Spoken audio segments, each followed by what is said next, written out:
ഒരു മിക്സിയുടെ ജാറിലൊക്കെ നമ്മൾ എന്തെങ്കിലും പൊടിക്കാനൊക്കെ ഇരിക്കുന്ന സമയത്ത് മിക്സിയുടെ ജാർ ഫുള്ളായി കഴുകി ഉണങ്ങിയിട്ടുണ്ടാവില്ല. അപ്പോൾ അത് നമുക്ക് പെട്ടെന്ന് എത്ര തുടച്ചാലും അതിനകത്ത് ആ വെള്ളത്തിൻ്റെ ഒരു ഈർപ്പമുണ്ടാവും. അത് പോവാനായിട്ട് നമ്മൾ ഇതുപോലെ ഗ്യാസ് അടുപ്പ് കത്തിച്ചിട്ട് ഒന്ന് സിമ്മാക്കിയതിന് ശേഷം ഒരു 2 സെക്കൻഡ് അതിൻ്റെ മുകളിലേക്ക് ഇതേപോലെ ഒന്ന് വെച്ച് കൊടുത്തിട്ട് നമുക്ക് ആ ഒരു ഫ്ലെയിം ഫുള്ളായി നമ്മൾ ഓഫാക്കി കൊടുക്കുക കേട്ടോ. ഓഫാക്കിയതിന് ശേഷം നമ്മളത് വെറുതെ ഒരു 5 മിനിറ്റൊക്കെ വെച്ച് കൊടുക്കുക.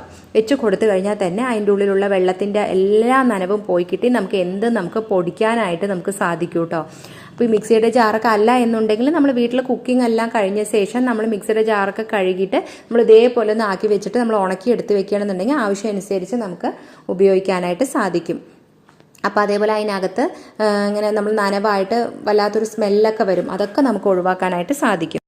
ഇത് നല്ലൊരു ടിപ്പാണ് കേട്ടോ. അപ്പോൾ നിങ്ങൾ ഇതേപോലെ പൊടിക്കുന്ന എന്തെങ്കിലും പൊടിക്കാൻ യൂസ് ചെയ്യുന്ന സമയത്തല്ലാത്തപ്പോഴും നമ്മൾ ഇതേപോലെ ഒന്ന് ആക്കി കൊടുത്തിട്ട് നമ്മൾ ശരിക്കും നല്ല അതിൻ്റെ ഉള്ളിലുള്ള വെള്ളത്തിൻ്റെ അംശം